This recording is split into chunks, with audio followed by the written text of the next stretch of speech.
Bienvenidos, welcome. I'm Giovanni Delfino, and we are in Cafecito and we are today having a cafe with Mario Acosta-Velez. He's Vice President of Verizon on community engagement and also corporate social responsibility. And also we have Marco Avila, he's the President of the Maryland Hispanic Chamber of Commerce.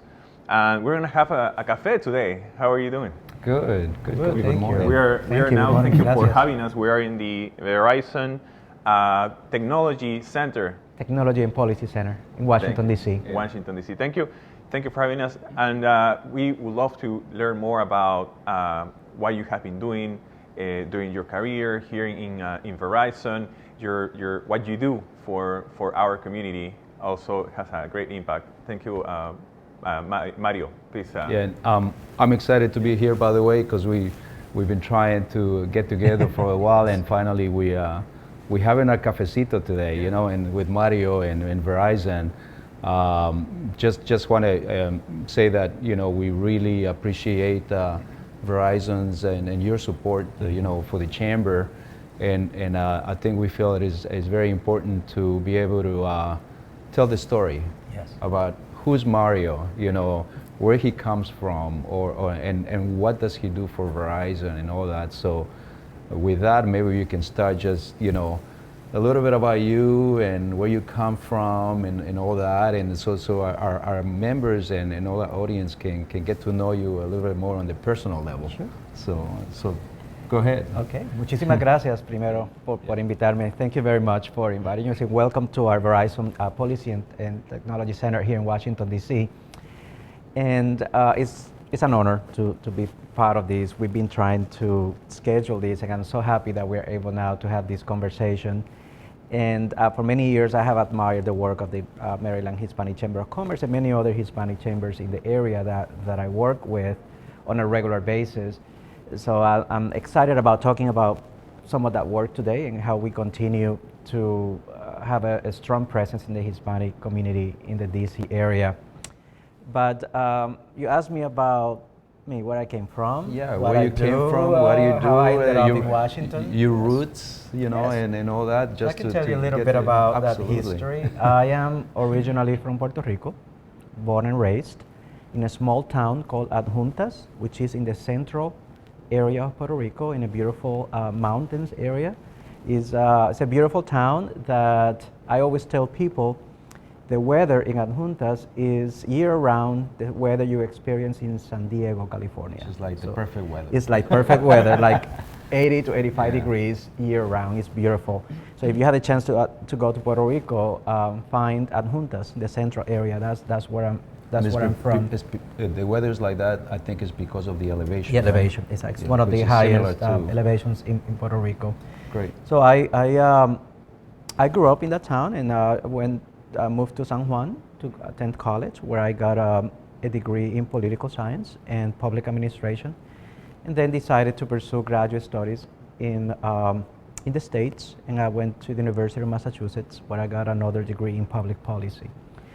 But when I was on my way to Massachusetts to attend graduate school, I spent an internship, a summer internship here in Washington, D.C. in my mid-20s, and I fell in love with Washington.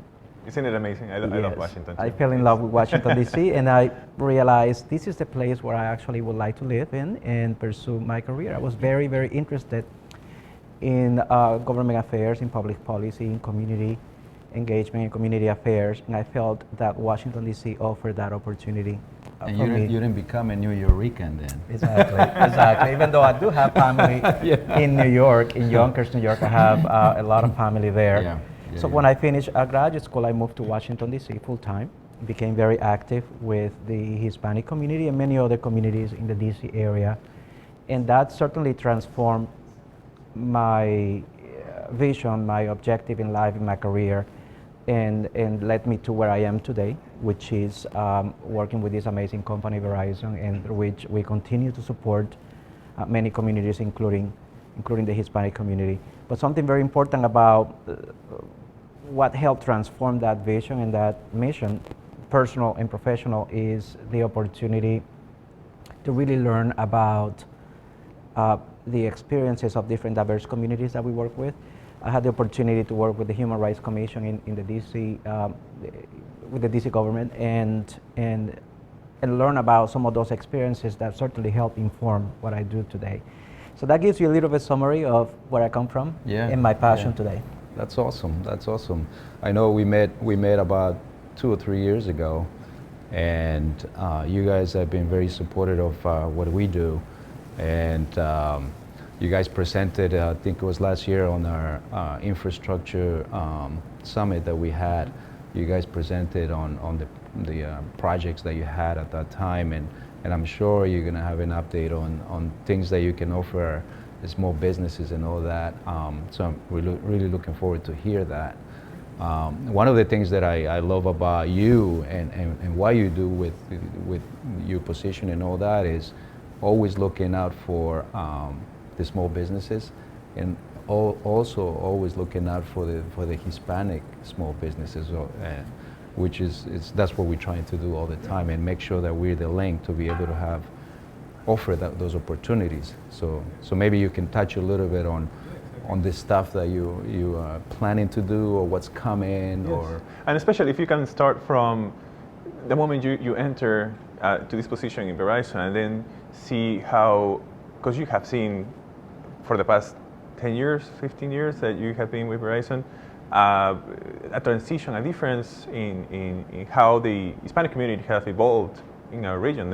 It's much greater, has evolved economically as well. What are your views? So I joined Verizon 15 years ago to work on our community affairs, government affairs, and corporate social responsibility work. And one of the most rewarding aspects of that experience when I first joined the company, and still today, the opportunity to work with many communities, especially the Hispanic community in the DC area. Enormous pride, not only because I'm a member of the community, but because I know our company has a strong commitment to support Hispanic communities that we serve across the United States. But in this area, in Washington, D.C., we know we have a strong, thriving Hispanic community that continues to increase and contribute to our region, to our cities, and how we continue to evolve as an area that is important to the future of this country. And one of the biggest areas where I personally have been involved, and our company continues to involve, is working with small business, Hispanic small business communities across the region, in partnership with Hispanic chambers of commerce, such as the Maryland Hispanic Chambers and many others, but also working with and supporting the development and the growth of small businesses. And that is a commitment that as a company we have embraced for a long time, and today is stronger than ever. And there's a program that I would like to talk a little bit about, if it's okay with you, in terms of something that we currently offer the community. And I'd like to read a little bit about it, because I think it is important, and I'd like to thank you, Marco, and the Chamber, because you help us already to promote this program with the community. But it's called the Small Business Digital Ready. And as part of Verizon's goal to support 1 million small businesses by 2030, we created this program, Verizon Small Business Digital Ready, as an online resource that is designed to give small businesses the tools they need to thrive in the digital economy. And for the Hispanic business community, that is critical. We want to make sure that Hispanic business owners, Hispanic small businesses that are contributing to the growth of our region have access to resources and build a stronger digital presence, infrastructure, and that have access to resources that help them grow. So that's what this program is about. And one of the greatest things about it, in addition to providing the opportunity for small business owners to have access to free digital resources and networking, coaching, mentoring, and a robust series of courses that will help them grow, this program also helps businesses, if they become eligible, to apply for a $10,000 grant to support their business. So it is a program that we started a couple of years ago, but it's going really strong. And currently, right now, we have another round of funding grants of $10,000 that small businesses can apply. if they go to the website and enroll in the program, complete a minimum of 2 of the courses available, and then they become eligible to apply. So we want to make sure that the members of the chamber know about this.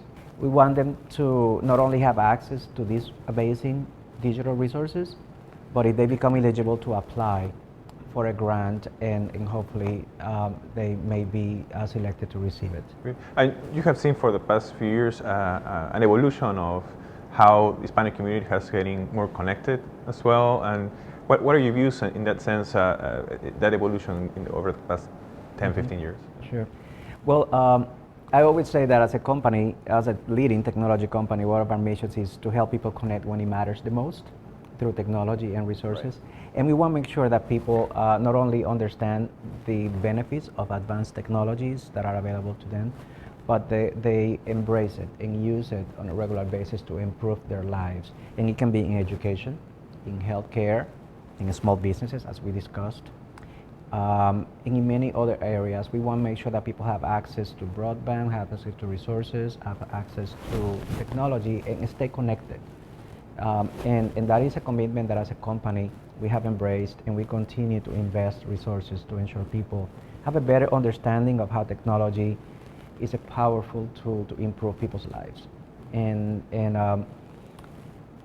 you'll see as we continue to deploy programs and initiatives and technology in all of these communities, it all comes about connecting people, ensuring that they have the resources available. See, one of the things that we concentrate on at the chamber is to be able to mentor, educate, like we were just talking about, and connect, right? And this is like the perfect example of the stuff that you're trying to promote to the communities, you know, the small businesses. And I think we're really excited to hear what's coming, and really looking forward to spread the word and try to get you know, all the Hispanic businesses involved, and so they can take advantage of it. Something I wanted to mention in terms of my own journey as a Hispanic business leader, as a Hispanic professional, and as a member of this of Verizon company, is the opportunity I've had to work closely with Hispanic business leaders in the Hispanic chambers and community. I had the honor of serving as the chair of the Greater Washington Hispanic Chamber for several years, an organization that you partner with, so and you know exactly what needs to be done. You know, an organization that is I should take notes from you then. and that experience certainly allowed me to learn more about the other chambers in the area, and the important work that the Maryland Hispanic Chamber does, the Greater Washington Hispanic Chamber, the Virginia Hispanic Chambers, and others in the area. The important role that these organizations played in keep people connected, in this case, the small business owners, ensuring that they not only have a strong network, but that they have access to resources. And for us, it's very important to be a part of that network. We consider ourselves members of the community and members of the chamber as corporate partners, but also as even though we are as a company, a global telecom company, we are also proud to be members of a local chamber and have that strong local presence that we know means a lot to the small businesses that we serve. And we look forward to participating in the Maryland Hispanic Business Conference, which sometime in the fall. So yeah, so we're planning to have the conference again, and it's going to be between September 15 and October 15, which is a Hispanic Heritage Month. So we always try to fall that conference in that time frame, and we already I think we set the venue, but more information is going to come out in the next few weeks, and we're going to start promoting that. And the last one we had, I think we reached almost 500 people that came in. They had a great time. I mean, just walking around the hallways, people will come and say, "This is the best conference I ever attended," because we put a little spice, if you want to call it, to it. You know, always entertainment through the day. You know, we had dancers, we had mariachis, we had a band, and always something going on. So it was a little bit more like a cozy, more family kind of cozy oriented conference and not just sessions, you know. And I mean, we had Governor Moore there before he got elected, and so it's a very key, excuse me, event that we can promote everything that we do, and get together with you guys and all the supporters and sponsors and members of the If you can give a little background about this conference for those who haven't heard about it before, can you tell us a little bit about the history of this conference? Well, the Maryland Hispanic Business Conference was created originally by the Maryland Hispanic Chamber, and then we decided that all the Hispanic chambers need to get together to do this conference as a group, you know, all united, and that's what they've been doing every year. And the main thing is to be able to connect not only Maryland, but the entire DMV. You know, I mean, people from Washington and Virginia, they come and because there's some overlaps between the three regions, and the bottom line is to be able to help each other, be able to work together, and collaborate. You know, and that's what we're trying to do. I mean, we talked with Nicole, we talked to Susana and Michelle in Virginia. Salvadorian Chamber. We signed an MOU with the Salvadorian Chamber, and that's one of the things that we've been concentrated a lot is partnering, because partnering is powerful. Yes. You know, la unión hace la fuerza, right?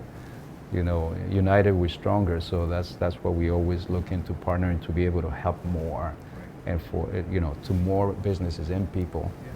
So for many years it was organized in Montgomery County at the convention center, and the past year it was organized in Prince George in University of Maryland in College Park. Yeah. Tell us about how that transition was and what it was the great. feedback? I mean, Prince George's County was very happy to have the conference there.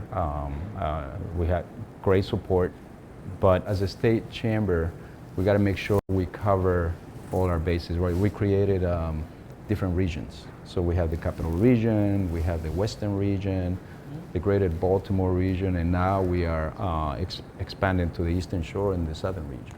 Marco, you mentioned something very, very important. Is the power of partnering, in how all the chambers can come together to have greater impact. Right. That is really important, and I've seen the development and the evolution of that.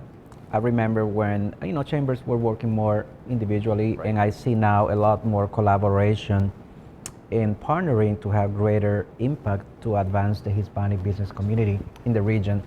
And I think that is a great development, and it has to do a lot with your leadership and the leadership of other business leaders from other chambers to really build that unity and that collaboration. You have a new governor in Maryland, so it's a great opportunity to showcase that unity and that collaboration. New leadership across the region and new opportunities. And from Verizon, we're proud to be a part of it, to be working with all of you to be able to help strengthen that network.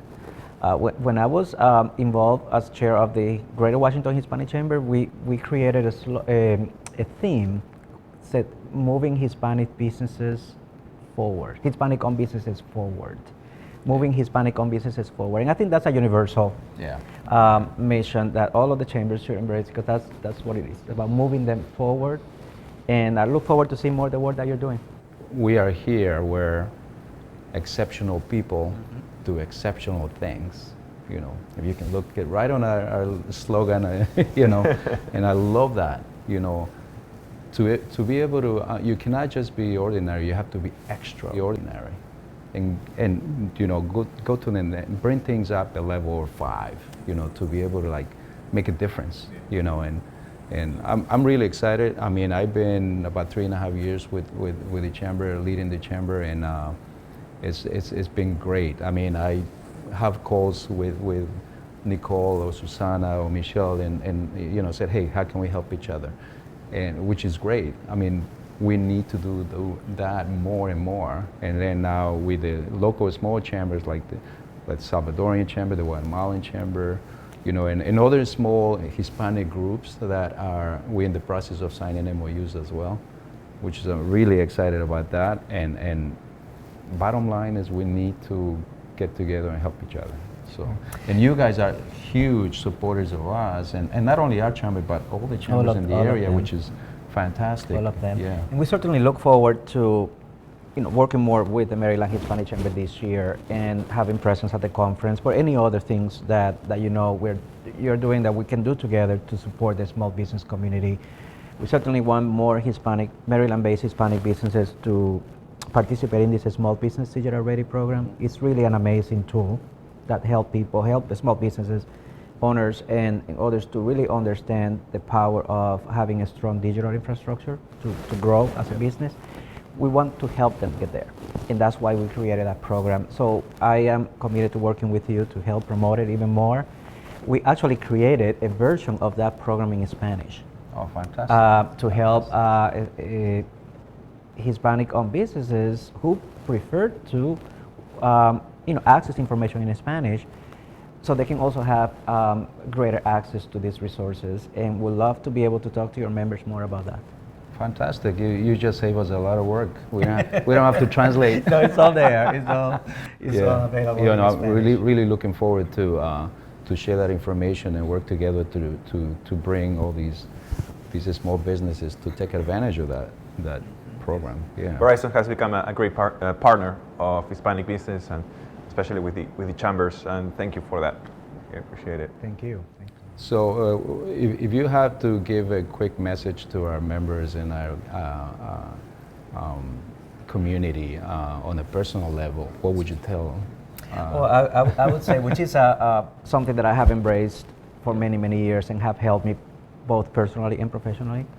Embrace our Hispanic heritage as an asset and as an aspect of not only who we are, but how we contribute to the future of this country and our community, our region, and our society.